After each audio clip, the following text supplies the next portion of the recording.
Buenos días, el Señor les bendiga. Un saludo fraternal para todos los hermanos, para todos los amigos que nos están escuchando esta exposición de las Sagradas Escrituras el día de hoy. Somos la Iglesia Bautista Reformada, Soli Deo Gloria, aquí en Popayán. Y yo soy Félix Acero, la persona que les está exponiendo las Sagradas Escrituras el día de hoy. Bien, hermanos, hoy, por la gracia del Señor y con la ayuda de Dios, vamos a terminar esta epístola a los hebreos. Les decía que por la forma y por la estructura del escrito, se puede decir que es una epístola, pero también una carta. La epístola carta a los hebreos. Ha sido muy grato para poder durante todos estos meses, 38 domingos, haberles enseñado esta hermosa carta, esta hermosa epístola de las Sagradas Escrituras, inspirada por Dios, por supuesto. Recordemos que cuando empezamos la carta, la primera palabra que aparece en Hebreos capítulo 1, verso 1, la primera palabra es Dios, porque el autor de este escrito, de esta epístola, de esta carta, es Dios mismo. Entonces, hermanos, vamos primeramente a tener la lectura de la palabra del capítulo 13. Hoy vamos a exponer todo el capítulo con la ayuda del Señor y después oraremos al Señor buscando su dirección para dar paso a la exposición de las Sagradas Escrituras. Dice así, voy a hacer la lectura como es mi costumbre, aquí a través de este medio virtual. Les pido solo que pues busquen las escrituras, busquen sus Biblias y abramos la Biblia en Hebreos capítulo 13. Hebreos capítulo 13. Yo voy a hacer la lectura de forma pausada, buscando que también los niños puedan seguir la lectura sin ningún inconveniente. Hebreos 13. Muy bien. Si ya están ustedes listos, yo también. Dice allí en Hebreos 13, permanezca el amor fraternal. No os olvidéis de la hospitalidad, porque por ella algunos, sin saberlo, hospedaron ángeles. Acordaos de los presos, como si estuvierais presos juntamente con ellos, y de los maltratados, como que también vosotros mismos estáis en el cuerpo. Honroso sea en todos el matrimonio y el lecho sin mancilla, pero a los fornicarios y a los adúlteros los juzgará Dios.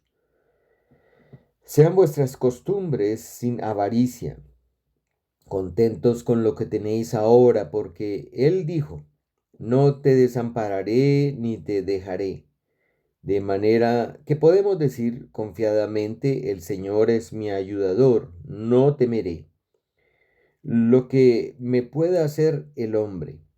Acordaos de vuestros pastores, que os hablaron la palabra de Dios. Considerad cuál haya sido el resultado de su conducta e imitad su fe.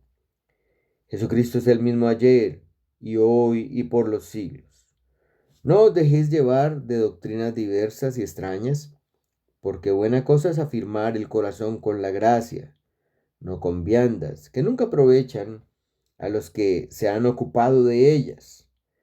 Tenemos un altar, el cual no tiene derecho de comer los que sirven al tabernáculo, porque los cuerpos de aquellos animales cuya sangre a causa del pecado es introducida en el santuario por el sumo sacerdote, son quemados fuera del campamento.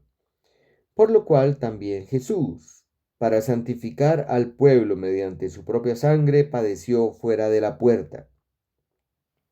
Salgamos pues a él fuera del campamento llevando su vituperio, porque no tenemos aquí ciudad permanente, sino que buscamos la porvenir. Así que ofrezcamos siempre a Dios por medio de él sacrificio de alabanza, es decir, fruto de labios que confiesan su nombre, y de hacer el bien y de la ayuda mutua no os olvidéis, porque de tales sacrificios se agrada a Dios. Obedeced a vuestros pastores y sujetaos a ellos, porque ellos velan por vuestras almas como quienes han de dar cuenta, para que lo hagan con alegría y no quejándose, porque esto no es provechoso. Orad por nosotros, pues confiamos en que tenemos buena conciencia, deseando conducirnos bien en todo. Y más os ruego que lo hagáis así, para que yo sea restituido más pronto. Y el Dios de paz, que resucitó de los muertos a nuestro Señor Jesucristo, el gran pastor de las ovejas, por la sangre del pacto eterno, os haga aptos en toda obra buena, para que hagáis su voluntad, haciendo Él en vosotros lo que es agradable delante de Él por Jesucristo, al cual sea la gloria por los siglos de los siglos. Amén. Os ruego, hermanos, que soportéis la palabra de exhortación, pues os he escrito brevemente. Sabed que que está en libertad nuestro hermano Timoteo, con el cual, si viniese pronto, iré a veros. Saludad a todos vuestros pastores y a todos los santos. Los de Italia os saludan. La gracia sea con todos vosotros. Amén. El Señor añada bendición a su santa palabra, mis hermanos. Bien, hermanos, habiendo leído la santa palabra del Señor, ahora vamos a orar a Él pidiendo su dirección, pidiendo que Él nos guíe y nos ayude en esta hora, nos ayude tanto a mí como a ustedes, a mí para predicar su santa palabra y a ustedes y también a mí, dándonos la iluminación de su Santo Espíritu para comprender esto que vamos a estar exponiendo el día de hoy. Oremos, hermanos, amado Señor y Padre Celestial. Señor, bendecimos tu nombre, Señor, en esta hora, en esta mañana. Damos gracias, oh Dios, por tu presencia en medio de tu pueblo, Señor. Gracias porque tú has prometido que estarás con nosotros hasta el fin del mundo, hasta el fin de los tiempos. Cuando tú regreses, hasta la eternidad estarás con nosotros. Señor, te rogamos en nombre de Jesucristo, Señor, que venga tu reino, que se haga tu voluntad aquí en la tierra como se hace en el cielo, y que aquí en la tierra utilices a tu iglesia como columna y baluarte de la verdad para hacer tu voluntad. Dios bendice a cada hermano, a cada hermana, a cada niño, a cada niña que están hoy escuchando tu santa palabra, Señor. Ayúdanos, hoy te pedimos, Señor, en el entendimiento de las sagradas escrituras, por el poder de tu Espíritu, como lo has prometido, Señor. Porque el Espíritu Santo que mora en nosotros nos guía, Señor, a toda la verdad. Nos enseña de Cristo, nos convence de justicia, de juicio, de pecado, Señor. Dios Santo, en esta hora nos humillamos delante de ti, necesitados de ti, reconociendo tu grandeza, tu poder, tu fidelidad, Señor, con la que nos has tratado cada día, Señor. No tenemos otra cosa sino palabras de agradecimiento, Señor. Lo único que tenemos en nuestro corazón es gratitud, porque nos has sostenido, nos has dado salud, nos has dado y nos has provisto lo que necesitamos para vivir: techo, alimento, vestido, trabajo, Señor. Eres bueno, Señor. De una manera especial, Señor, te pedimos que en este tiempo en que estamos predicando de manera virtual, bendigas a cada familia en sus hogares. Bendice a cada padre de familia como sacerdotes, como reyes, profetas de sus casas. Permite que cada padre asuma su responsabilidad, Señor, para que el día del Señor, el día domingo, sea guardado de acuerdo a tu voluntad, Señor. Así es que nos abandonamos delante de ti, a tus pies ante el trono de gloria, Señor, buscando de ti, Señor, tu misericordia, sabiendo que en Cristo Jesús, por medio de Él tenemos acceso a ti, y por medio de Él tenemos la salvación, la vida eterna, y en Él podemos, Señor, venir a ti confiadamente, Señor. Bendito y alabado seas por los siglos de los siglos, en Cristo Jesús. Amén. Bien, hermanos, vamos a mirar por un segundo qué tiempo estamos. Ok. Entonces, hermanos, gracias al Señor de nuevo porque nos permite estar aquí juntos y hoy, como les decía en la introducción, al principio, en el saludo, perdón, hoy vamos a culminar con la ayuda de Dios este libro, el libro de Hebreos. Realmente, aunque han sido muchos domingos, no pudimos explorar el libro en todo el detalle. Eh, en estos meses he estado mirando no solamente las Sagradas Escrituras, que es la primera fuente cuando uno construye un estudio, sino he estado mirando muchos comentarios que he necesitado, porque no comprendo todas las cosas y necesito la ayuda del Señor primeramente en oración para que me guíe, me ayude a comprender las Escrituras. Pero también es bueno mirar lo que Dios, la forma como Dios ha iluminado a hombres estudiosos. Y en esto he consultado a John Owen, por ejemplo. Él tiene una obra de 7 libros maravillosos escritos como comentario de Hebreos. A F. Bruce lo leí, lo consulté varias veces. A Juan Calvino, por supuesto. A Simon Kistemaker, él tiene también un buen comentario. A Matthew Henry en algunas ocasiones. A Ate Robertson. Bueno, y claro, y he escuchado no solamente los comentarios, sino he tenido que ir a muchas partes de la escritura para poder comprender lo que Dios nos está diciendo en esta carta. Aún así, con todo y eso, el detalle no hemos podido llegar a la médula, a lo profundo de lo que está escrito en el libro de Hebreos. Así que esto es apenas algo que simplemente nos anima a seguir estudiando, a seguir profundizando. Bien, hermanos, a manera de introducción, para poder darle paso a la exposición de las Sagradas Escrituras, yo quiero enfatizar, porque si ustedes se dieron cuenta en la lectura, y de hecho el título que aparece en este capítulo dice deberes cristianos.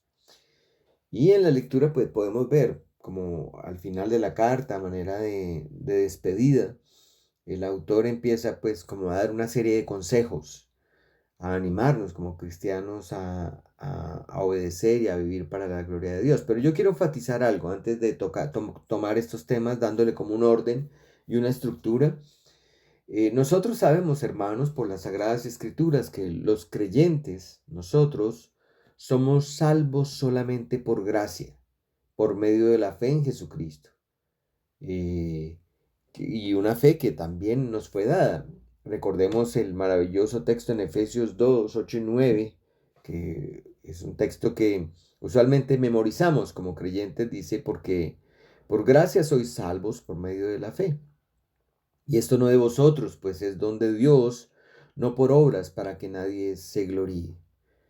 Es decir, un creyente verdadero debe tener claro que es salvo por gracia, un favor no merecido de Dios, por la misericordia de Dios, y que Dios mismo nos ha dado la fe a nosotros. No somos salvos por obras, como creen la mayoría de las religiones, que haciendo buenas obras, ellos van a obtener la salvación, la justificación delante de Dios para ser admitidos en el reino de los cielos. Nosotros, por la revelación de la Escritura, por esto que estamos leyendo, no creemos eso. Creemos esto, que Dios en su gracia a nosotros nos salva por medio de la fe en su Hijo Jesucristo. Y aquí dice la razón por la cual nosotros no somos salvos por obras. Dice, para que nadie se gloríe. Nadie va a poder decir que es salvo porque hizo algo, porque que puso algún porcentaje en la salvación, puso un 5%, un 1%, nadie, porque la salvación es 100% obra de Dios, es por su gracia. Ese es el Evangelio. Las buenas noticias son esas, hermanos y amigos, que nosotros somos salvos porque Dios en su gracia nos salvó. Y eso es bien clave para poder entender lo que viene en la estructura del final de este libro. Y por eso quiero compartir otro texto del apóstol Pablo, no solo lo que escribió a los Efesios, sino también al pastor Tito. Él dice, pero cuando se manifestó la bondad de Dios en Tito 3, 4 al 7, nuestro Salvador, y su amor para con los hombres, nos salvó otra vez, no por obras de justicia que nosotros hubiésemos hecho, sino por su misericordia, por el lavamiento de la regeneración y la renovación en el Espíritu Santo, el cual derramó en nosotros abundantemente por Jesucristo, nuestro Salvador, para que justificados por su gracia, viniésemos a ser herederos conforme a la esperanza de la vida eterna. Otra vez el énfasis está, Dios nos salvó no por obras de justicia que nosotros hubiésemos hecho. Lo vuelvo a repetir, no somos salvos por algo que hacemos nosotros. El evangelio, hermanos, no consiste en lo que nosotros hacemos. El evangelio, el verdadero evangelio consiste en lo que Cristo hizo, en lo que Dios hizo. Esa es la diferencia entre la predicación del evangelio de unos y de otros. Nosotros predicamos el evangelio, o sea, lo que Cristo hizo, lo que Dios hizo. Otros predican el evangelio, lo que el hombre tiene que hacer. Y la Biblia en estos versos es clara, bastante clara. No importa la traducción, no importa la traducción, la versión. O sea, una versión de otras denominaciones cristianas dicen lo mismo. Nosotros somos salvos no por obras de justicia que hubiésemos hecho, sino por su misericordia, por su gracia. ¿Por qué? Porque Él nos lavó, nos regeneró, nos renovó en el Espíritu Santo. Y dice que Él lo derramó en este texto en nosotros abundantemente. ¿Por qué? Por Jesucristo, nuestro Salvador. Y nos da fe, como lo decía en Efesios 2, 8 y 9. Y acá dice, ¿para qué? Justificados, ¿cómo? Por gracia, ahí lo resalté. Somos justificados por gracia, es decir, somos declarados justos delante de Dios porque Dios nos hizo un favor no merecido. Entregó a su Hijo en nuestro lugar. Y nosotros no hicimos eso lo hizo Dios. Eso es bien clave, porque lo que vamos a ver en este capítulo no son obras o no son hechos que nosotros hacemos para obtener la salvación. Digamos, no debemos equivocarnos en eso, sino tienen un propósito específico. Y bueno, hermanos, creo que esto es un pilar de la iglesia. Ese entendimiento debe estar claro entre los creyentes. Somos salvos por gracia, no por obras. Somos justificados por gracia, no por cumplir la ley moral de Dios, porque es imposible para el hombre cumplirla. ¿Sí? Sabemos que nosotros no podemos cumplirla, pero sí debemos buscar cumplirla. ¿Sí? No para ser salvos, sino con otro propósito que vamos a exponer el día de hoy. Miremos otro texto allí en Romanos 3:24, lo que dice Pablo, ya no a los Efesios, ya no a Tito, sino ahora a la iglesia de Roma. Dice, siendo justificados gratuitamente por gracia. ¿Cómo es que yo soy declarado justo delante de Dios? Por gracia. Dios no me va a decir, yo te declaro justo por algo que tú hiciste. No va a ocurrir eso. Eso no va a ocurrir. Dice allí que es por gracia. ¿Cómo? Mediante la redención que es en Cristo Jesús. O sea, por la obra que Él hizo. En virtud de la obra que Cristo hizo, nosotros somos declarados justos. Y un último versículo de en Romanos también 3:28, el apóstol dice, a manera de conclusión, dice, concluimos pues que el hombre es justificado por fe, sin las obras de la ley. O sea, la justificación viene porque nosotros creemos, depositamos nuestra fe, que no es dada por Dios, la fe nos la da Dios. Nosotros creemos en la obra que Cristo hizo en la cruz, porque la redención es por medio de Él. O sea, todo esto, esa fe y esa obra de Cristo es lo que conocemos como la gracia de Dios, lo que Dios hizo por nosotros. Habiendo aclarado esto, hermanos, la pregunta que sigue es entonces, ¿por qué obedecemos? ¿Y por qué anhelamos cumplir con la ley moral de Dios? ¿Y por qué hacemos obras que no nos van a justificar delante de Dios? Y bueno, hay una respuesta. Y efectivamente sí tenemos que obedecer, sí tenemos que anhelar cumplir la ley de Dios, aunque no sea para ser justificados delante de Dios. Y bueno, y la respuesta es muy sencilla, realmente es porque Dios así lo determinó. Dios determinó que nosotros fuéramos salvos por su gracia. Sí, pero también determinó que en su voluntad, en los textos que vimos, que nosotros debemos buscar la santidad y buscar la perfección como una respuesta del cristiano, como el resultado, como un fruto, buscar la santidad, como una respuesta en gratitud de lo que Dios hizo. Nosotros debemos en la práctica, en la experiencia, buscar ser santos. Por eso el domingo pasado veíamos y repetíamos, creo que van como 2 o 3 domingos repitiendo, buscar la santidad, lo que dice la palabra, sin la cual nadie verá al Señor. No nos equivoquemos. Nosotros, claro, somos santos en virtud de lo que Cristo hizo, porque Él tomó nuestro lugar y Él nos hizo santos, no solo posicionalmente, realmente la obra de Cristo en nosotros, el Espíritu mora en nosotros, pero ahora nosotros con la ayuda del Espíritu y también nosotros poniendo de nuestra parte, ya siendo nuevas criaturas, debemos buscar ser santos, ser perfectos, obedecer, hacer la voluntad. Entonces, recordemos lo que el Señor nos dice a continuación en Efesios 2:10, después de que hemos visto de que somos salvos por gracia, por medio de la fe, y esto no de nosotros, pues es un don de Dios. Él también nos dice, ¿por qué? Porque somos hechura suya, nosotros somos, cuando somos regenerados, es Dios quien recrea en nosotros, nos hace nuevas criaturas, somos nacidos de nuevo. En Juan 3:3 y 3:5, cuando Jesús habla a Nicodemo, le dice, el que no naciere de nuevo, la traducción correcta es el que no naciere de arriba, no puede entrar y no puede ver el reino de los cielos, hay que nacer de nuevo. Entonces, somos hechura de Dios, yo soy hecho de Dios. Dios no solamente me creó y nos creó como raza humana, a imagen y semejanza de Él, sino que el Señor nos regenera, nos da nueva vida, somos hechos por Él. Entonces, aquí lo muestra como un resultado. Dice, somos entonces creados en Cristo Jesús con un propósito, dice, para buenas obras. Y ese propósito no puede olvidarse, hermanos. Sé que estamos terminando la carta de los Hebreos y he enfatizado mucho lo que el autor nos dice, pero es una realidad en todas las Sagradas Escrituras. Nosotros fuimos creados en Cristo Jesús para responder, para, como dice acá, para buenas obras.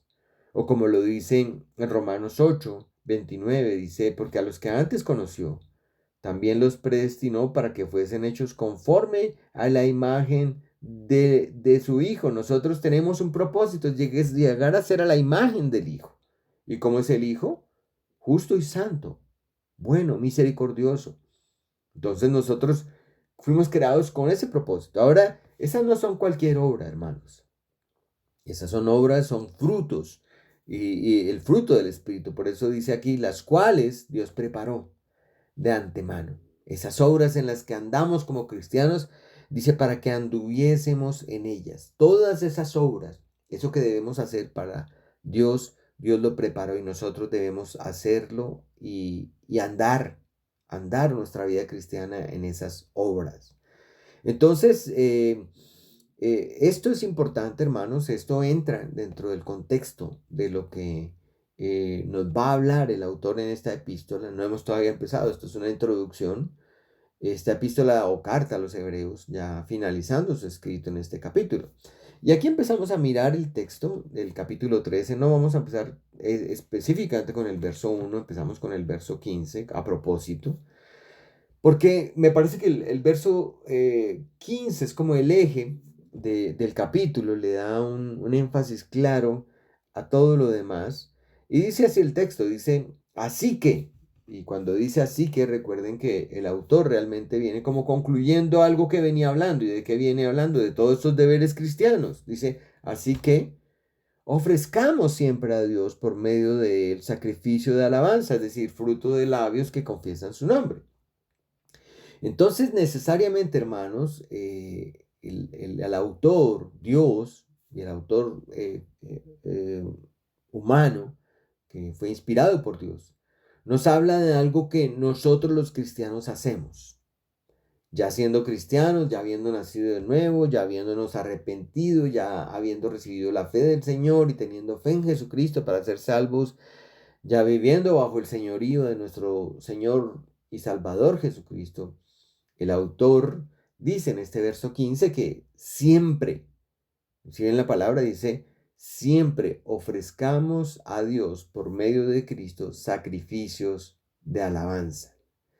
Y eso es el contexto, digamos, esta es la base de un cristiano por la cual hace cosas, por la cual da frutos, por la cual en respuesta a lo que Dios ha hecho, busca honrar a Dios y obedecer su voluntad.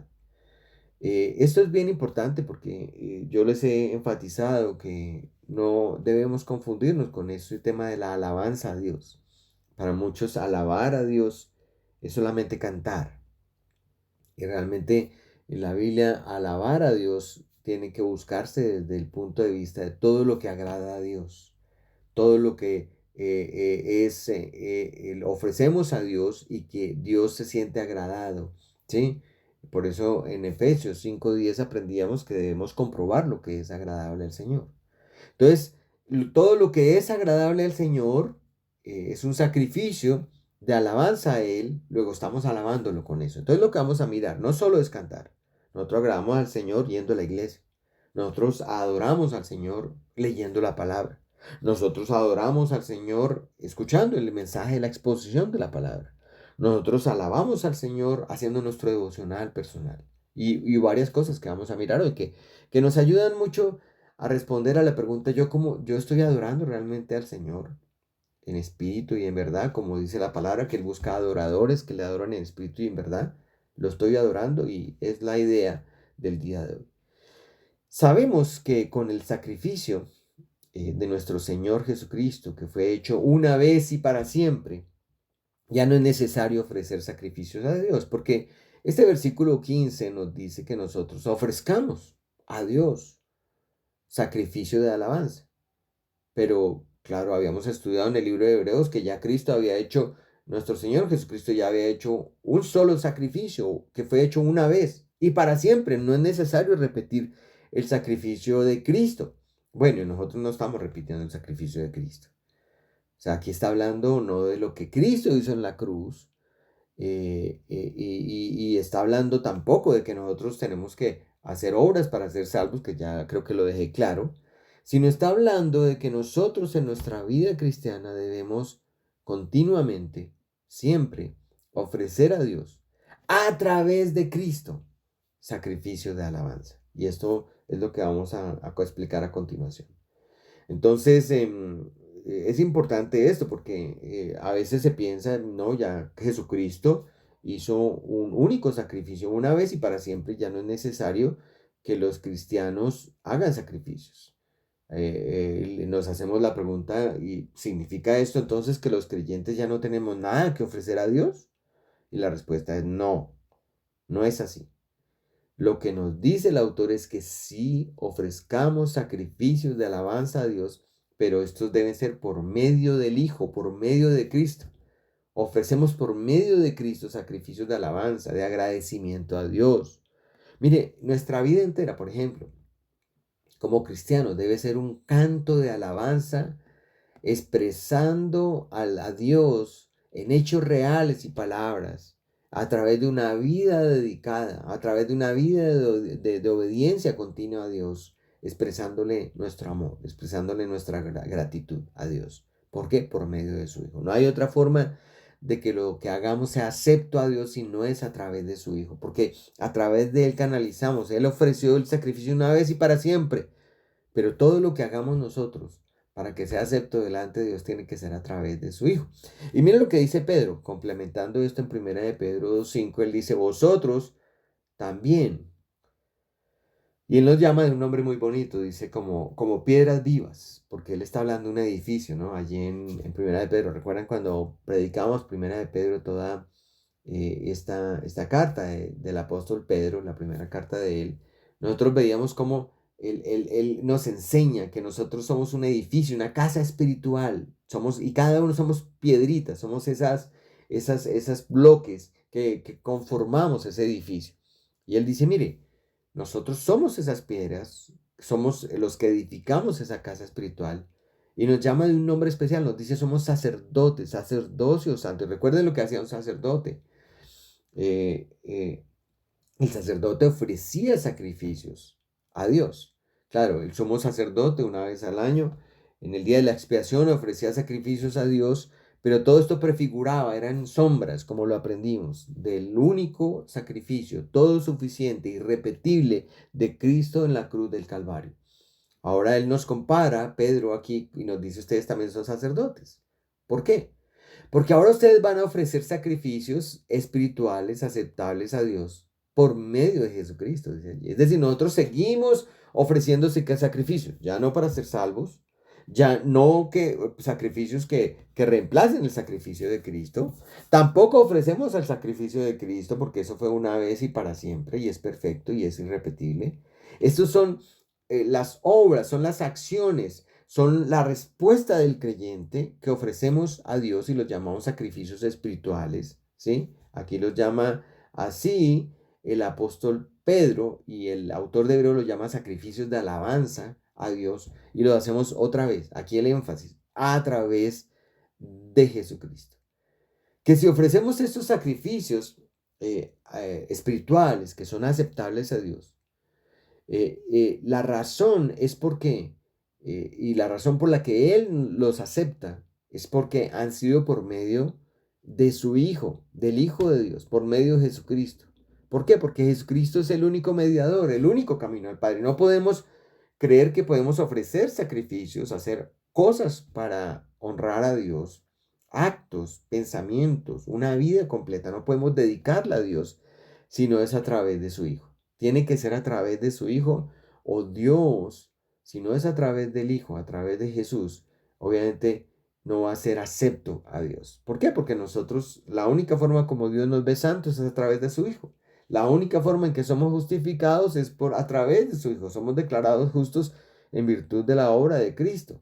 Sin Él, como lo dice en Juan, el Evangelio de Juan, separados de mí nada podéis hacer.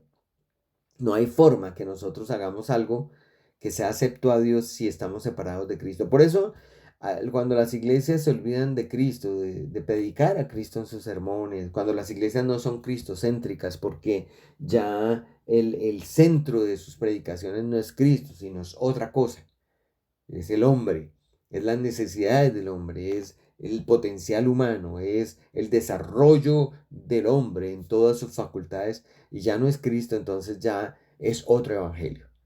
Nuestra vida está centrada en Cristo y lo sabes, mire, el Señor Jesús lo dijo allí en Juan 14:6, dice, yo soy el camino, yo soy la verdad, yo soy la vida, nadie viene al Padre sino por mí. O sea, la única forma de acercarse al Padre es a través del Hijo, o sea, la única forma de ofrecer sacrificios espirituales, de ofrecer sacrificios de alabanza, de ofrecer una vida, la vida de uno, dedicarla a Dios, una obediencia continua a Dios, expresarle a Dios en palabras reales, en palabras sinceras, verdaderas, nuestro amor es a través del Hijo. No hay otra forma, mis hermanos. Por eso nosotros no podemos ser en esto laxos, ser descuidados, inclusive en nuestra oración. Terminemos nuestras oraciones siempre reconociendo que es en nombre del Hijo. Terminemos cuando hagamos algo y lo estamos haciendo para el Señor, lo hacemos para Dios en nombre del Hijo, a través del Hijo, por medio del Hijo, por medio de tu Hijo, el Hijo de Dios.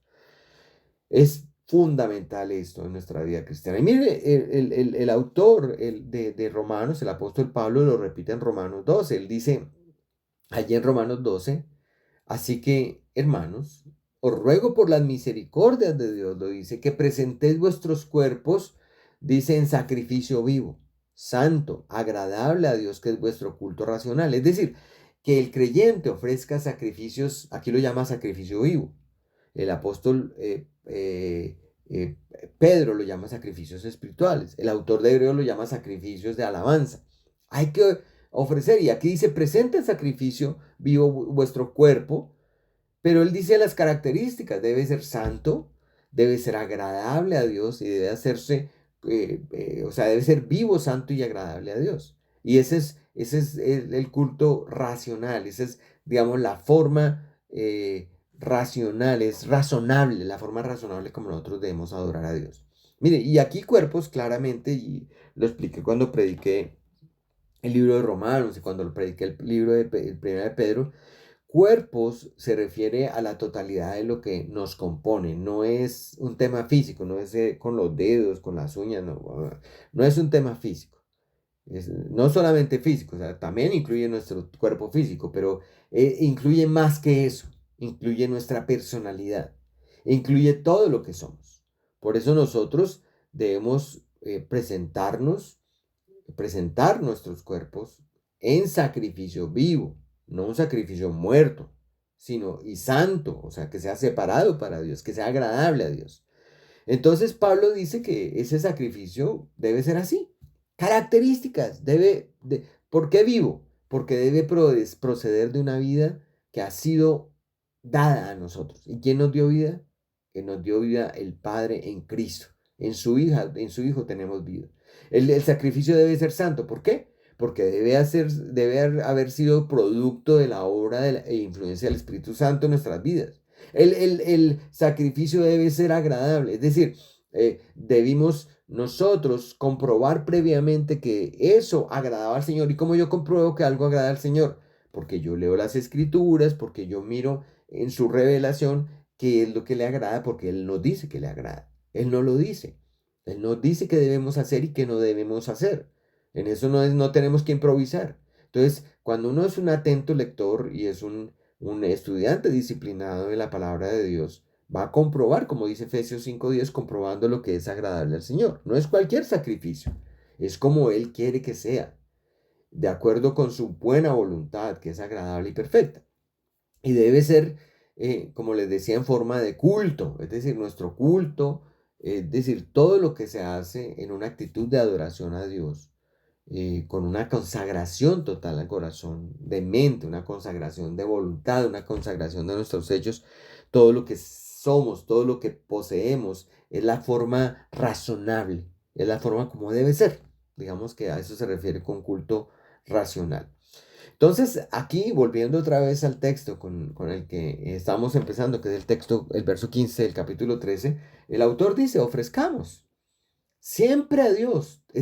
Lo que el cristiano hace es constantemente ofrecer a Dios por medio de Cristo sacrificio de alabanza. ¿Sí?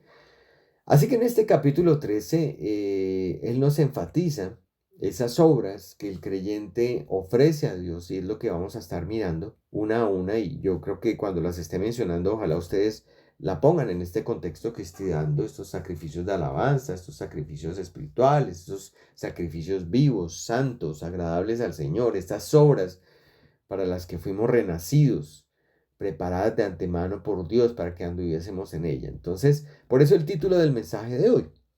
Ustedes se fijaron ahí al principio de la presentación, dice, el título es muy sencillo, se llama Los sacrificios que agradan a Dios. Eso es lo que vamos a estar mirando. Yo lo que quiero, y he dividido el texto en cuatro partes, lo que quiero mostrar es cuatro formas en las que se reflejan estos sacrificios que agradan a Dios. Cuatro formas en las que se reflejan estos sacrificios que agradan a Dios. En primer lugar, los sacrificios que agradan a Dios se reflejan en nuestra relación con los demás. Y eso es lo que empieza a decir el autor, así, ahora sí lo vamos a tomar en orden. Allí al principio del capítulo 13 dice en el verso 1, permanezca el amor fraternal. Mire, hermanos, aplicamos el amor cristiano en medio de un mundo conmocionado. Ya lo vimos la semana pasada, debemos amar a nuestros hermanos porque esa es la señal, ese es el rasgo distintivo por el cual la gente va a saber que nosotros somos discípulos del Señor. Lo miramos en Juan 13, 34 y 35 la semana pasada. Debemos amar como un mandamiento. Por eso el amor fraternal debe estar presente y el autor nos lo reitera en este verso 1. Y es un amor que sale en medio, como les digo, en un mundo conmocionado. Es un amor que debe ser con afecto, fraternal. Y él comienza diciendo, usando la palabra permanezca. Él habla de continuidad. La palabra nos da la idea de que debemos hacerlo constantemente. No debemos parar. En medio de este mundo roto, en medio de este mundo quebrantado, en medio de un mundo lleno de hostilidad. Nosotros, hermanos, debemos ofrecer ese sacrificio que agrada a Dios, que es el amor fraternal. Ese es uno de los sacrificios de alabanza, amor fraternal, con los hermanos, con el prójimo, eh, y especialmente con los hermanos, como hijos de Dios pertenecientes a la misma familia de Dios. Entonces, si usted se ha preguntado, yo ¿cómo puedo alabar a Dios? Así ama a Dios, amando fraternalmente a hermanos y amando también al prójimo, ¿sí? Como lo vimos la semana pasada. Entonces, este primer aspecto es cómo es uno de las formas como se refleja en nuestra relación con los demás que estamos haciendo o dando o ofreciendo sacrificios que agradan a Dios. Hay otro, ahí en el verso 2 si ustedes se dan cuenta, él sigue con esto, dice, y no os olvidéis de la hospitalidad, porque por ella algunos sin saberlo hospedaron ángeles. Es decir, nos insta a la acción. Este amor se debe ver, y aquí un ejemplo muy concreto, dice, pues sea hospitalario. No se olvide eso, de practicar la hospitalidad. Bueno, en el tiempo antiguo, hospedar personas, forasteros, era algo pues muy común, ¿sí? La invitación en ese momento, en esa época, era abrir sus hogares a los que viajaban, porque antes no existían, pues hoteles como hoy, las posadas no eran muy seguras, así que tenía sentido ese consejo. Hoy posiblemente no son muchos los viajeros que buscan nuestra hospitalidad, incluso cristianos, ellos ya tienen muy organizado eso, pero debemos estar preparados, debemos estar dispuestos, debemos estar dispuestos a hospedar, debemos estar dispuestos a proveer comida, abrigo, sobre todo aquellos que llevan el Evangelio, ¿sí? Ahora en este siglo XXI nos debemos esforzar en responder una pregunta y es, bueno, este versículo fue escrito hace tantos años, 2000 años, y la enseñanza viene desde hace miles de años del Señor, de Dios, hacia su pueblo. Entonces, la pregunta que debemos respondernos hoy en día es cómo debo practicar la hospitalidad. Por ejemplo, si yo les pregunto a ustedes, y me lo pregunto a mí mismo, si un misionero que no conozco nos contacta y necesita hospedaje para quedarse acá en Popayán, donde estamos, ¿usted estaría dispuesto a hospedarlo, a darle comida, abrigo, a ayudarlo? Ahí está. ¿No? Y miren, hermanos, la verdad no sé realmente cuántas veces en la vida nos pueda pasar eso, ¿sí? Sobre todo ahora, quién sabe, tal vez nunca tengamos esa oportunidad de hospedar a un misionero, a un hombre de Dios, porque primero ya hay pocos misioneros, segundo, porque no se nos presenta la oportunidad, pero ojalá se nos presentara. Pero no son solo misioneros, ¿no? También personas que necesitan de nuestra ayuda. Ahora, tengamos cuidado, ¿no? Nosotros debemos trabajar en tener un corazón hospitalario. Y eso significa muchas cosas. Significa planear para invitar de forma premeditada, de forma intencional a personas a nuestras casas. Por ejemplo, a cenar. Eso es un buen plan. Que usted diga, por ejemplo, haga un plan, bueno, quiero invitar a alguien de la iglesia, o quiero invitar a algunos amigos a los que le estoy compartiendo el evangelio a mi casa, a cenar. Sí, ofrecer algo sencillo para tener comunión con otras familias, no necesariamente porque estén de paso o necesitan hospedaje. Mire, tener un corazón hospitalario es una cuestión de obediencia a Dios y de determinación, pero siempre pensemos que debe estar dentro del marco del reino de Dios, porque no es simplemente ser hospitalario y tener corazón hospitalario por tener corazón hospitalario, porque siempre nosotros debemos trabajar en la hospitalidad y así el amor dentro del marco del reino de Dios, dentro del marco del evangelio, ¿sí? Porque nosotros debemos buscar compartir el Evangelio con los perdidos siempre y animar a los creyentes a vivir el Evangelio. No es una hospitalidad vacía, mis hermanos. Y yo tampoco creo que esto debe ser un gancho, porque nosotros no ponemos carnada a la gente para, venga, le voy a predicar el Evangelio, entonces lo voy a traer con una carnada. No.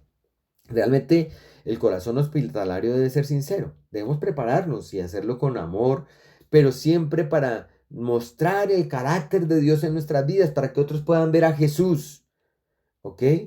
Y mire lo que dice en el verso 3, otra vez. ¿De qué forma nosotros podemos ofrecer esos sacrificios que agradan a Dios? ¿Y cómo se refleja? Una forma es en nuestra relación con los demás, y el verso 3 dice, acordaos de los presos, como si estuvierais presos juntamente con ellos y de los maltratados, de dos grupos, dice allí, como que también vosotros mismos estáis en el cuerpo, ¿sí? Como si nosotros mismos hubiéramos sido maltratados. Mire, hermanos, nosotros como hijos de Dios también debemos pensar en esto. Cuando leemos estos textos no debemos decir, esto no es para mí, esto no es para esta época. Más bien debemos preguntarlo cómo hacerlo. La pregunta es cómo hacerlo. Ahora no se trata simplemente de enviar comida a la cárcel. No, bueno, voy a empacar esta comida, la voy a enviar allá que los del IMPEC repartan a como quieran. No, hermano, realmente esto lo tenemos que hacer sabiamente, es pensar en la gran comisión. También allí hay personas en las cárceles que serán llamadas por el Señor. Afortunadamente y gracias al Señor, Dios ha llamado muchos hombres y mujeres alrededor del mundo para trabajar en las cárceles. Algunas personas tienen ese llamado y de pronto usted lo tiene, ¿sí?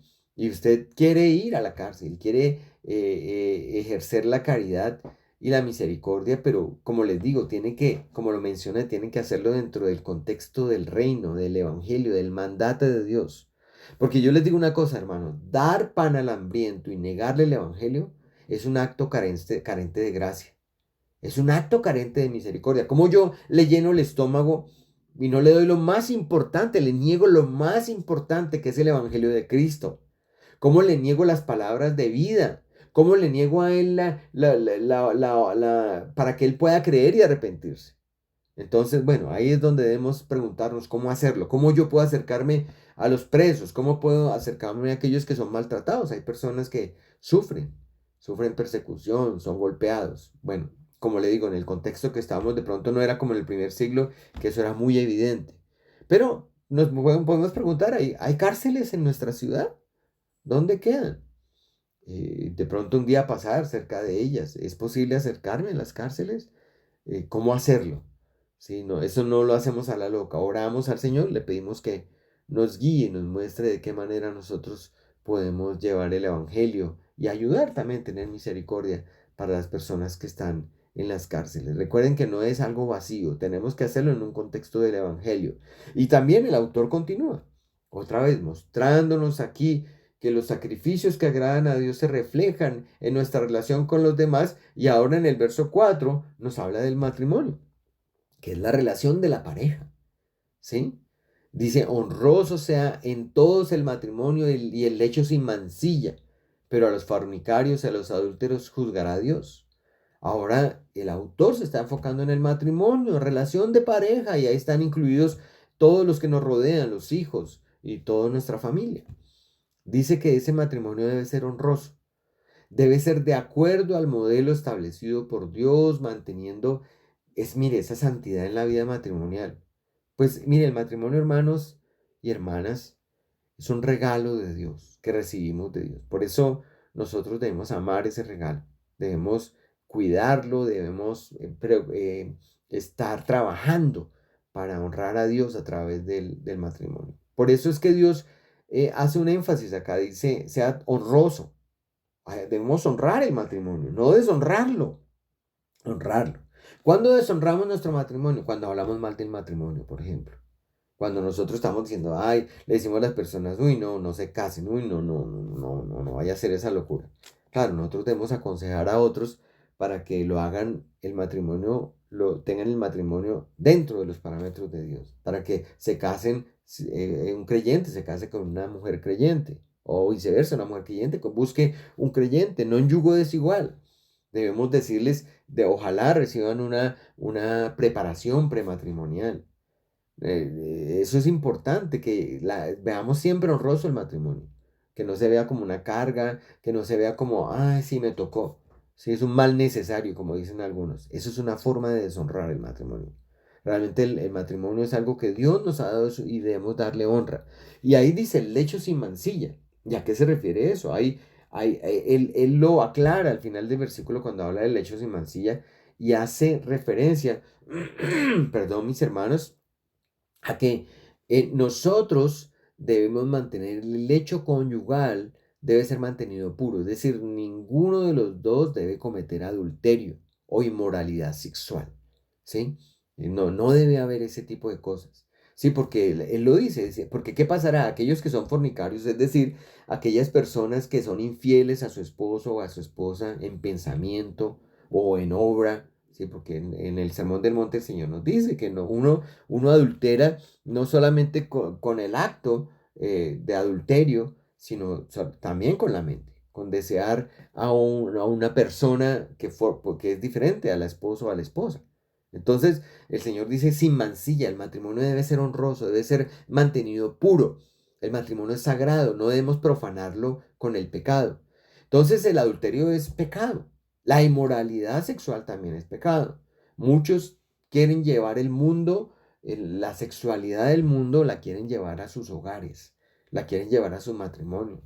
Entonces, esas cosas, no las voy a mencionar, pero nosotros debemos buscar que nuestro matrimonio sea honroso. Y estoy hablando de que nosotros sabemos a qué se refiere este versículo. Nosotros como creyentes debemos entender que el sexo, y yo sé que nos están escuchando también niños en esta exposición de la palabra, y ojalá los padres sean muy disciplinados en darles educación sexual a sus niños, pero el sexo es honroso. El sexo fue creado por Dios. Dios nos creó como somos y el sexo no es algo malo. El sexo dentro del marco del matrimonio.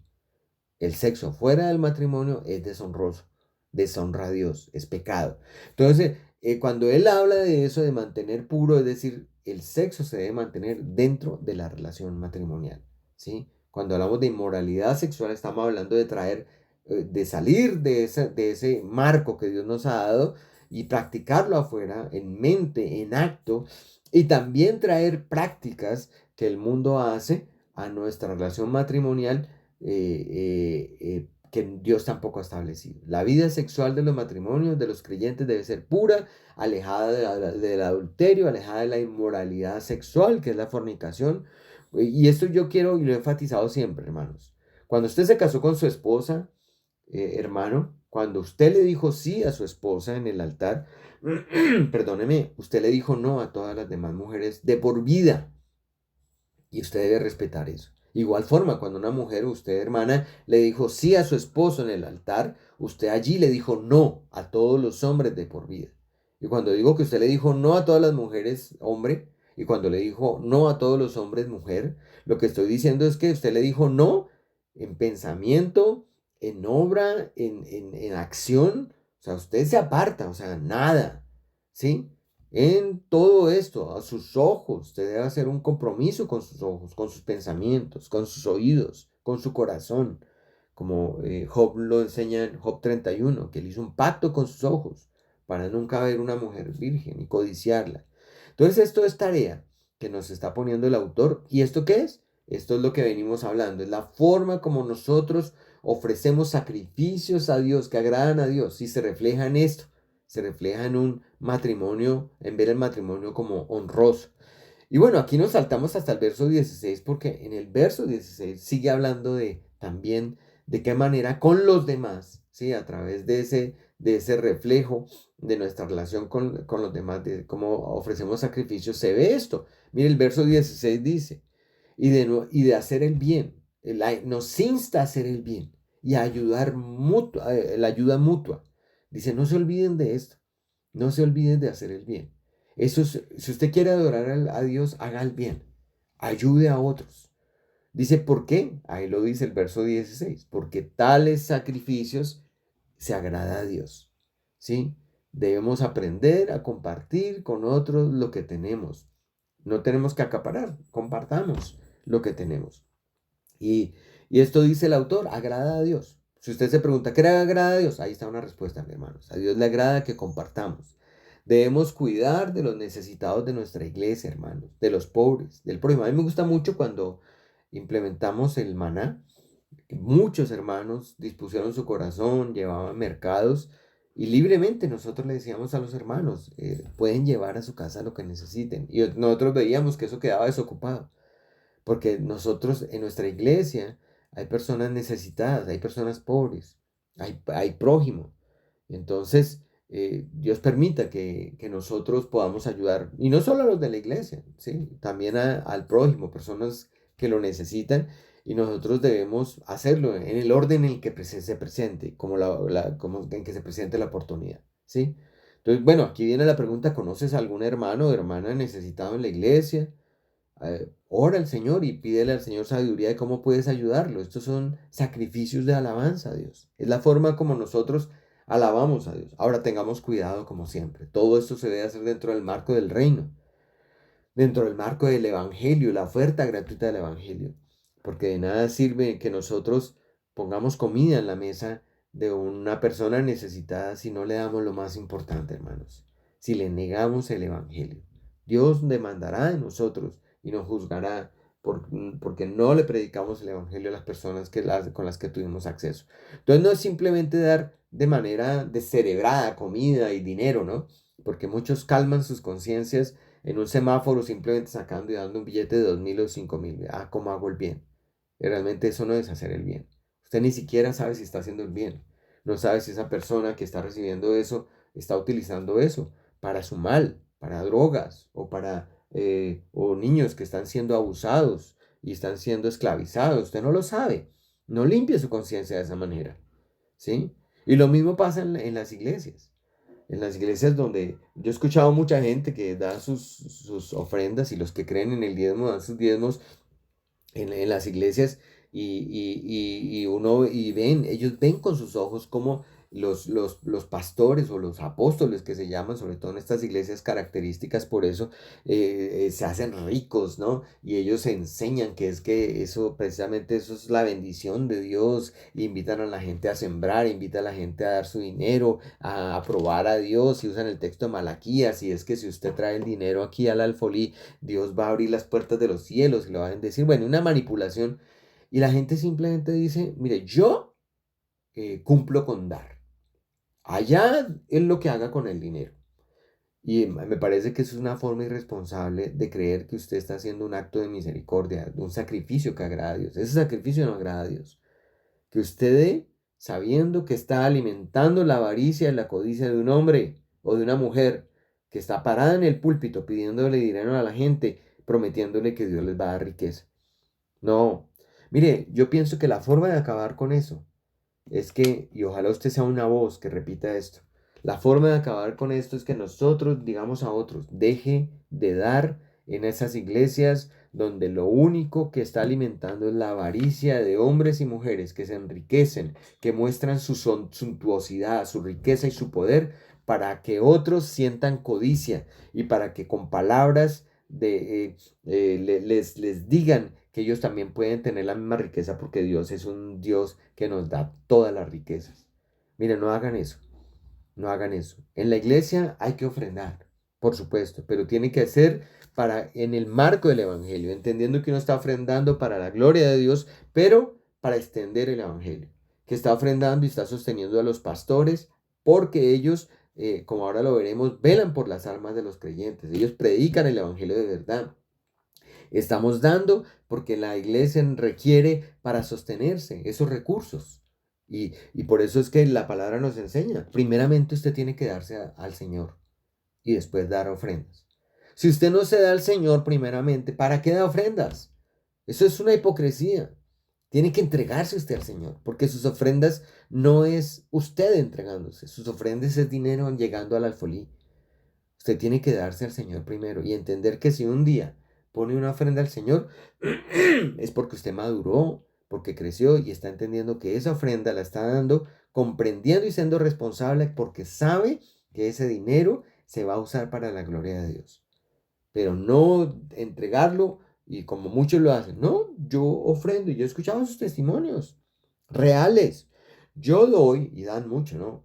Y yo la verdad, cumplo con dar. Allá Dios juzgará a estos con lo que hagan. No, por eso es que nuestras iglesias son iglesias congregacionales, donde la gente sabe cuánto está ingresando y sabe lo que se hace con el dinero y tienen voz y voto y pueden opinar. Entonces, ¿por qué? Porque deben ser libros abiertos. Ahora, volvamos al punto que está diciendo. Nosotros debemos ayudar, hacer el bien, ayudar a otros. No es, la ayuda es importante. Si conocemos a un hermano, una hermana necesitada, debemos ayudarlos. Entonces, eso fue lo primero. Ahora, en segundo lugar, hermanos, los sacrificios que agradan a Dios también se reflejan en nuestras costumbres. Y es lo que dice el verso 5 y 6. Mire lo que dice el autor. Perdónenme, sean vuestras costumbres sin avaricia. Perdónenme, miro acá, checo el tiempo un momentico. Sean vuestras costumbres sin avaricia, contentos con lo que tenéis ahora, porque Él dijo, no te desampararé ni te dejaré. De manera que podemos decir confiadamente, el Señor es mi ayudador, no temeré porque lo que me pueda hacer el hombre. Debemos dejar de amar el dinero, porque eso nos lleva a todo tipo de males, hermanos. Mire lo que dice el apóstol Pablo a Timoteo. Dice, la raíz de todos los males es el amor al dinero, el cual codiciando algunos se extraviaron de la fe y fueron traspasados de muchos dolores. Y también mire lo que se lo dice ahí en el mismo capítulo 6 de 1 Timoteo, en verso 6, dice, gran ganancia es la piedad acompañada de contentamiento. El problema, hermanos, no es el dinero. El problema es el amor al dinero. El problema es la codicia. El problema es que nosotros no estemos contentos con lo que Dios nos ha dado, sino que nosotros busquemos tener más y más por tener más. ¿Sí? Y dice que eso extravió de la fe a muchos y extravía todavía de la fe a muchos y los traspasa de muchos dolores, porque se apartan del evangelio y porque empiezan a vivir en el mundo, a cometer pecados, a ser tentados y llevados a caer en pecados. Y por favor, yo quiero que entendamos este versículo especialmente, que cuando la palabra habla de contentamiento no nos está hablando de hacer voto de pobreza. Dios nos dio la tierra, como lo establece en Génesis, para llenarla con nuestra descendencia y para administrarla, para sojuzgarla. El cristiano debe ser capaz de administrar y gestionar la tierra, pero no envilecerse a través de la codicia y amar el dinero, amar las riquezas. ¿Por qué? Digo esto porque muchos toman el contentamiento como el contentamiento, perdón, como una excusa para no trabajar. Eso lo es. Ah, yo estoy contento con lo que tengo. Sí, ay, si Dios me dio esto. Y son personas ociosas, perezosas, que no quieren trabajar. El hombre cristiano debe aprender a proveer para los de su casa. ¿Sí? Cuando dice acá, la gran ganancia es la piedad acompañada de contentamiento. Una vida piadosa es hermoso. Una vida consagrada a Dios, buscando la santidad, buscando agradar a Dios, entonces es hermoso. Pero hermoso es si va acompañado con una vida contenta con lo que Dios nos da, pero contento dentro del marco de que me esfuerzo, dentro del marco que trabajo, que proveo para los de mi casa. Porque mire lo que dice el Señor en Mateo. Definitivamente no podéis servir a Dios a las riquezas. Si una persona coge el camino de amar el dinero y de codiciarlo, pues tiene que servir a ese su Dios, al Dios Mamón, al Dios de la riqueza.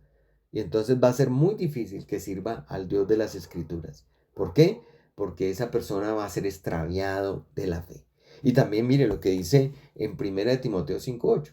Porque si alguno no provee para los suyos, y mayormente para los de su casa, ha negado la fe y es peor que un incrédulo, hermanos. Hoy vamos a tomarnos un poco más de tiempo porque ese ya es el fin de la carta, pero pues ténganme paciencia, pero vamos a buscar terminar con todas estas enseñanzas, estas exhortaciones, con este ánimo que nos da el autor terminando. Mire, entonces volviendo a este texto, el contentamiento no es una excusa para ser ocioso. No, señores, debemos trabajar. Por eso dice acá, si usted no provee para los suyos, si usted no va, se levanta y busca un trabajo y provee para sostener a su esposa, a sus hijos, para darles de comer, entonces, y lo hace por pereza, lo hace por ociosidad, y él tiene excusas, dice que usted ha negado la fe. Y es peor que un incrédulo. ¿Quiere agradar al Señor? Esfuércese, esfuércese en trabajar. Hágalo. Hermanos, el contentamiento no es dejadez, no es pereza, no es ser irresponsable con la provisión de su casa, no es ser de doble ánimo, no es ser inconstante. Hay que estar animados. En la Biblia hay muchos ejemplos de hombres que alcanzaron a buenos administradores de lo que Dios les dio y Dios los bendijo en la realidad. Porque si en lo poco ellos fueron fieles, eso fue como la parábola de los talentos. Dios en lo mucho los va a poner. Y eso es verdad. Vemos a Salomón, vemos a Abraham, hombres que tuvieron mucho, pero se cuidaron de ser codiciosos, de amar el dinero. Y estuvieron contentos. Pablo mismo lo dice en Filipenses, ¿no? Que él estaba acostumbrado a tener riqueza y a no tenerla. Es decir, si uno es buen administrador y Dios le da riquezas y posesión, cuídese de amar esas riquezas, cuídese de codiciarla, cuídese de ser avaro, simplemente agradezca a Dios, sostenga a su familia y provea a otros. Mire lo que dice este texto en Efesios 4, el apóstol Pablo. El que hurtaba no hurte más. Le dice al que robaba, porque hurtar, el que hurta no está trabajando. Esa persona lo que está haciendo es robando lo que otro trabaja, ¿sí? No, es una persona ociosa, roñosa, mañosa, que el que roba está opuesto completamente a la voluntad de Dios. Dice, ya deje de hacer eso, pídale perdón a Dios. ¿Y qué hace? Mire el consejo del apóstol Pablo, trabaje, trabaje, es el consejo. Dice, sino que trabaje. Dice, haciendo con sus manos lo que es bueno, para que tenga que compartir con el que padece necesidad. ¿Quiere compartir con otros? Trabaje. Hágalo bien. Sea disciplinado. Ahora, usted no tiene que dejarse llevar por el trabajo. Es decir, si usted trabaja y provee para los de su casa, pero empieza a amar el dinero, entonces usted ya quiere tener otro trabajo porque es que ya quiere tener más y quiere trabajar los sábados y los domingos quiere trabajar y quiero trabajar todos los días y no puedo este domingo ir a la iglesia porque estoy trabajando. Y muchas veces no es porque esté sosteniendo a su familia, sino porque quiere tener más, porque ama poseer. Dios le va a proveer, hermano. Si usted trabaja, Dios va a bendecir su trabajo. Si usted es buen administrador, si usted es una persona sabia, se esfuerza. Y si tiene que estudiar, prepararse, si tiene que aprender un oficio, apréndalo. O sea, hágalo. Y Dios lo va a bendecir. Ahí Dios va a bendecir el trabajo, lo que haga con sus manos. Haga lo que es bueno, hermano. Entonces, contentamiento, piedad acompañada de contentamiento es algo bueno, pero contentamiento no es eso, ¿sí? Entonces, esta palabra que estamos leyendo es una advertencia contra los perezosos, contra los ociosos que no quieren trabajar, pero mire que también exalta a los diligentes. Hay que ser diligente, exalta a los que se esfuerzan. Sí, hermanos, debemos trabajar para ser proveedores de nuestros hogares y como lo dice aquí, también tener que compartir con los demás. Por eso nos dice que no nos olvidemos de las palabras del Señor. Nunca te dejaré, es lo que leíamos ahorita en Hebreos. Nunca te dejaré, dice el Señor, porque Dios nos bendice. Nunca te abandonaré, tomando textos, varios textos de las Escrituras en el Antiguo y en el Nuevo Testamento. Así que confiemos en Él. También nos dice que Él es nuestro ayudador, que no temeremos a lo que el hombre haga. ¿Por qué? Porque Dios es nuestro ayudador. Confiemos, nosotros somos gente de fe. Ahora, en tercer lugar, hermano, los sacrificios que agradan a Dios, ¿sí? Se reflejan en que llevemos sobre nosotros el vituperio de Cristo. Mire lo que dice el 13:8. Jesucristo es el mismo ayer y hoy y por los siglos. Y mire lo que dice el verso 12 al 14. Por lo cual también Jesús, para santificar al pueblo mediante su propia sangre, padeció fuera de la puerta. Y dice entonces, salgamos pues a él, afuera del campamento, llevando su vituperio, porque no tenemos aquí ciudad permanente, sino que buscamos la porvenir. ¿Quiere agradar a Dios? ¿Quiere ofrecer sacrificios que le agradan a Dios? Pues hermanos, lleve sobre usted el vituperio de Cristo. Aquí el autor compara el objetivo de los sacrificios del día de la expiación, ¿sí? Con la obra de Cristo, con la obra en la cruz, que fue un sacrificio todo suficiente, hecho una sola vez y para siempre, perfecto. Jesús sufrió con gran agonía fuera de la ciudad, él no murió en la ciudad, murió fuera de la ciudad a causa del pecado del hombre. Jesús tuvo que sufrir fuera de las puertas de la ciudad. Y aquí ya está haciendo una comparación el autor. En la antigüedad sacaban fuera de la ciudad a los israelitas que habían desobedecido, a los que estaban en pecado, y había pecados donde los sacaban para apedrearlos, para que murieran. Nosotros debimos ser los que debimos ser sacados fuera de la ciudad para ser apedreados por nuestros pecados. Merecíamos el juicio y la ira de Dios. Pero ¿quién la soportó? Cristo. Aquí está diciendo el que fue sacado fuera de la ciudad para que fuera apedreado, la ira de Dios fuera sobre él, fue Jesús. Él pagó por nuestros pecados, con sufrimiento y agonía, esa agonía del infierno en la cruz, cuando gritó, Dios mío, ¿por qué me has desamparado? ¿Y todo para qué? Limpiar y santificar a su pueblo por el cual murió por medio de su sangre. Entonces Dios nos invita aquí a ir a Jesús, a creer en Él. Hermano, acercarse a Jesús es también compartir el oprobio, es llevar el vituperio que Él llevó. Así los cristianos al acercarnos a Jesús también recibiremos rechazo, hermanos. también recibiremos oprobio, también recibiremos vituperio. ¿Y eso qué? Mira, hermanos, el autor lo dice aquí, nosotros anhelamos, nosotros tenemos una ciudad, anhelamos lo porvenir, anhelamos una ciudad mejor y como lo predicamos antes, una patria celestial. Nosotros eso lo estudiamos, aquí lo dice, porque no tenemos aquí ciudad permanente, sino que buscamos una ciudad que es por venir. Nuestro paso, nosotros estamos de paso por aquí. Y en último lugar, hermanos, los sacrificios que agradan a Dios se reflejan en nuestro amor por la iglesia. En nuestro amor por la iglesia, hermanos. Es importante este consejo también. Usted puede volver a leer Hebreos 3 y darse cuenta de todo esto. Dice, acordaos de vuestros pastores que os hablaron la palabra de Dios, considerad cuál haya sido el resultado de su conducta e imitad su fe.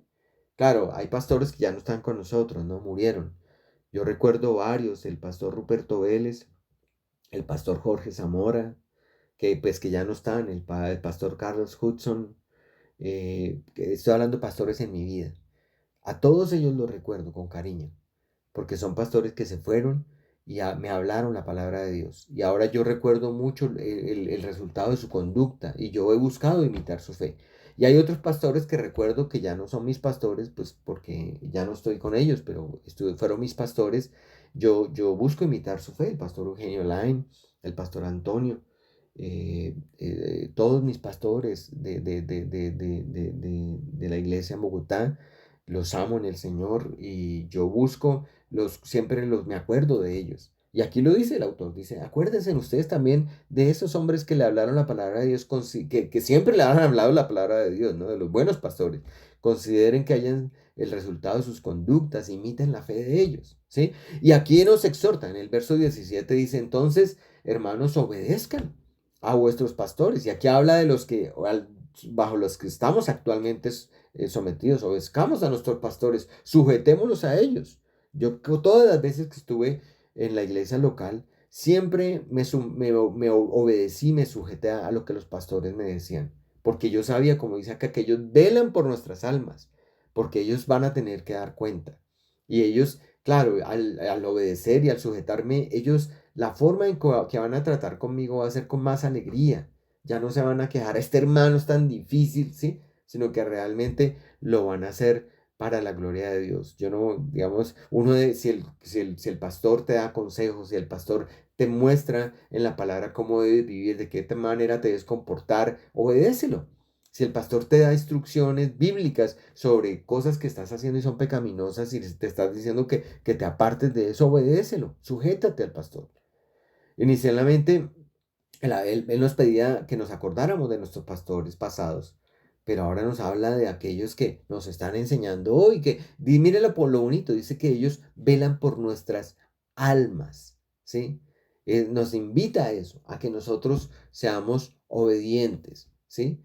Mire, hermano, yo quiero decirle, Dios es quien llama a los pastores al ministerio, no es la iglesia. La iglesia lo que hace es confirmar ese llamado interno que Dios hace a través de ver en el pastor los frutos que reflejan por el Espíritu Santo, al ver el amor, al ver la fidelidad en la palabra, al ver el deseo y la constancia de servir al pueblo de Dios, al ver el deseo de velar por sus almas, de que cuidan el bienestar espiritual dentro de la iglesia. Entonces la iglesia confirma eso y se hace. Todo lo que las iglesias hacen es confirmar el llamado interno, ¿sí? El pastorado no es un tema de coger una hoja de vida y vamos a hacer una selección de personal y vamos a hacer una entrevista y sí parece, no sé qué, sí, tiene estudios teológicos, tiene maestría, no, no se trata de eso. El llamado pastoral viene de Dios y la iglesia debe evidenciar y debe confirmar. Así que la iglesia, los hermanos y hermanas deben identificar ese llamado de Dios y deben, una vez lo identifican y lo confirman, dice, si este es mi pastor, lo reconozco, se deben someterse al pastor, deben sujetarse al pastor. ¿Y cómo? Deben hacerlo de esa manera para que ellos con alegría y sin quejarse puedan hacer lo que Dios les ha mandado hacer, puedan velar por sus almas. Sabemos que la iglesia, hermanos, pertenece a Jesucristo. Sabemos que nosotros pastores no somos los dueños de la iglesia, ni ningún hermano y hermano es dueño de la iglesia. Pero todos, pastores y hermanos, debemos dar cuenta de lo que hicimos con la iglesia del Señor. Miren lo que sigue diciendo en Hebreos, además. No solamente debemos recordar a nuestros pastores, porque la forma de ofrecer sacrificios que agradan a Dios se refleja en nuestro amor por la iglesia, sino también nos dice, oremos, ora por nosotros, pide el autor. Dice, pues confiamos en que tenemos buena conciencia, deseando conducirnos bien en todo. Oremos los unos por los otros. Oremos, hermanos. Se lo he pedido tantas veces. Apréndanse los nombres de todos los hermanos. Yo a veces he hecho oraciones donde me demoro bastante porque es diciendo el nombre de cada papá, cada mamá, cada niño. Apréndanse los nombres de los niños, de las niñas. Apréndanse los nombres de los que asisten y oremos por ellos. Oremos. Porque es lo que nos pide. Eso es una forma de adorar a Dios, de honrar a Dios. Ofrecemos un sacrificio que agrada a Dios. ¿Sí? Y mire esta exhortación tan bonita en el verso 9 del capítulo 13.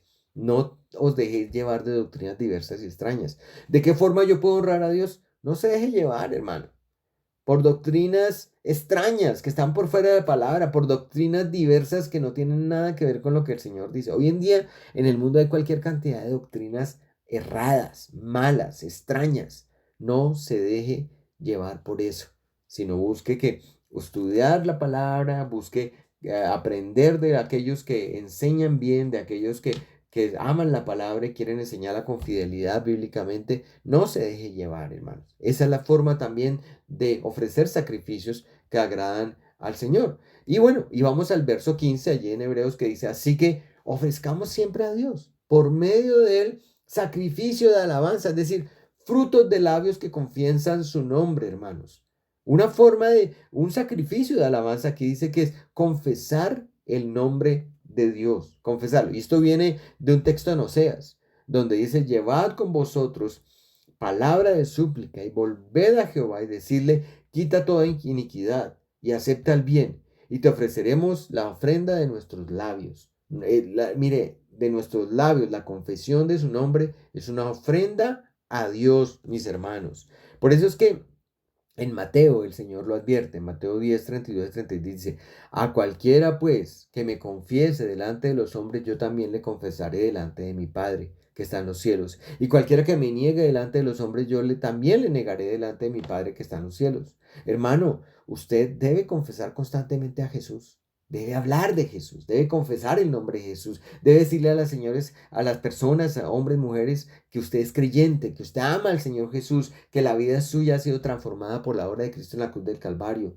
No niegue al Señor, porque cuando usted niega al Señor con sus actos, sus palabras, el Señor le negará delante de su Padre que está en los cielos. Entonces el fruto de labios es un sacrificio de alabanza donde confesamos al Señor todo el tiempo. Mire, el apóstol Pablo lo dice en Romanos 19. Si confesares con tu boca que Jesús es el Señor y creyeres en tu corazón que Dios le levantó de los muertos, serás salvo. Confiese al Señor. Confiese que Él es el Señor, que Él es el amo de su vida. Crea con el Señor con su corazón. Crea que Dios le levantó de la resurrección de los muertos. Crea en Jesús, en lo que hizo Jesús. Eso es el Evangelio. Creer en lo que Él hizo, lo que Él hizo. Y usted será salvo. A manera de conclusión, hermanos, yo sé que hemos tomado más tiempo, pero estamos terminando ya el libro.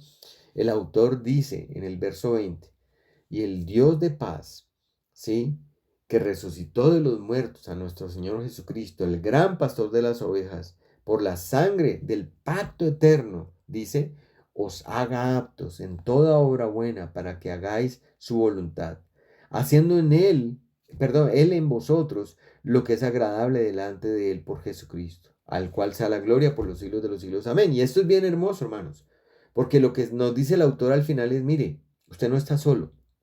En el proceso de santidad, quiere hacer lo que es agradable a Dios. Quiere ofrecer sacrificios de alabanza, sacrificios agradables, sacrificios vivos, santos, agradables a Dios. Quiere ofrecer sacrificios espirituales. ¿Sabe que usted no está solo? ¿Por qué? Dice aquí el versículo, Dios nos va a hacer aptos para toda buena obra. Hay un trabajo que está haciendo el Espíritu Santo en nosotros que nos hace aptos para toda buena obra. Por eso nosotros debemos orar y pedirle al Señor ayuda, porque Jesús está intercediendo por usted. Jesús intercede hasta ahora por usted. El Espíritu Santo intercede por usted. Entonces Dios nos ayuda para que hagamos su voluntad. Y entonces usted tiene que solo mantenerse usando los medios de gracia, mantenerse en comunión, huir del pecado, huir de la tentación, buscar agradar al Señor, ¿sí? Y Él dice, mire esta palabra que está en este verso 21, haciendo Él. ¿Quién está haciéndolo? Él. En vosotros lo que es agradable delante de Él, por Jesucristo. O sea, Dios mismo, Él sabe que le agrada porque Él quiere que le honremos. Él mismo, que nos dio un corazón nuevo, que puso la ley en nuestras mentes, que Él nos ha transformado a nosotros, nos ha dado fe y arrepentimiento. Él mismo está en nosotros ayudándonos para que nosotros hagamos lo que es agradable delante de Él por Jesucristo. Y aquí exalta al Señor, dice, al cual sea la gloria por los siglos de los siglos. Finalmente, ya en la clausura de esta carta, hermanos, por la que damos gracias al Señor, dice el autor, os ruego, hermanos, que soportéis la palabra de exhortación, pues os he escrito brevemente. Esta es la carta que escribo. Hermanos, soporten todo. Yo sé que han sido muchas exhortaciones que nos ha dado Dios en esta palabra. Soportémoslas. Y dice el versículo, sabed que está en libertad nuestro hermano Timoteo dando noticias, con el cual, si viniere pronto, iré a veros. Saludad a todos vuestros pastores y a todos los santos. Los de Italia os saludan. Gracia sea con todos vosotros. Amén. Que el Señor bendiga esta maravillosa epístola, esta maravillosa carta, que permita que otra vez nos animemos a leerla, a estudiarla. Ojalá ahí están en YouTube todos los sermones, si quiere escucharlo otra vez desde el principio. Son 38 sermones y cada uno dura 1 hora, son 38 horas. Usted podría perfectamente en 2 días sin dormir escucharlos. Bueno, es broma. Que el Señor les bendiga, vamos a orar. Amado Dios y Padre Celestial, te damos gracias infinitas porque, Señor, hasta este momento nos has sostenido. Gracias porque has sido fiel, porque nos has iluminado con tu espíritu. De verdad que nos has animado, Señor, con esta palabra a ofrecer sacrificios espirituales, sacrificios de alabanza, sacrificios vivos, santos, agradables a ti. Permite que todo lo que hagamos sea para tu gloria y honra. Ayúdanos a ser sabios, a tomar todos estos consejos que hoy leímos, Señor, y a aplicarlos en nuestra vida cristiana. Sabemos que somos salvos por gracia, por la fe en Jesucristo solamente, que nosotros lo que hagamos no va a añadir a nuestra justicia. No podemos ser salvos por justificarnos nosotros mismos, ni por obedecer la ley. Obedecemos la ley, Señor, y lo sabemos por agradarte, en respuesta a tu amor, a lo que hiciste por nosotros. Nosotros también queremos responder en amor. Queremos responder viviendo una vida agradable a ti, Señor, porque tú nos miras, porque ese es tu deseo. Permite que tu iglesia sea una iglesia que esté animada a vivir para tu gloria, Señor. Bendice a cada hermano, a cada hermana, y permite que el libro que sigue, que es el libro de Santiago, sea también para tu gloria, para la honra de tu nombre. Alabamos tu nombre en esta hora y te pedimos que te quedes con cada familia en Cristo, nuestro Señor y Salvador. Amén. Que el Señor les bendiga, mis hermanos. Un saludo y un abrazo fraternal para todos.